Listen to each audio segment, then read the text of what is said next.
విధానం నీకు రావాలి.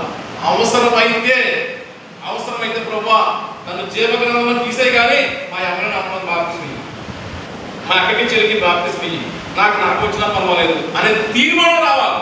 అలా వచ్చిన చేత నేను వదిలేడు దేవుడు ఈ తీర్మానం ఉందా లేదా చూస్తాడు. ఇది సమాప్తం చేయాలి. దేవుడి స్తోత్రం కలుగుతుంది కనుక నా చివరిగా చెప్పాడంటే నీ సమస్తం తండ్రి చేతిలో పెట్టాలి. తండ్రికి అప్పగించుకున్నాడు. నీ మార్గాలు, నీ ఆలోచన, నీ తలంపు, నీ ధనము, నీ వ్యాపారం, నీ ఉద్యోగం తండ్రికి వేరుగా మనం ఏమీ చేయలేము. నాకు వేరుగా ఉండి మీరు ఏమీ చేయలేదు. యోహాను సువార్త 15 ఏమీ చేయలేదు.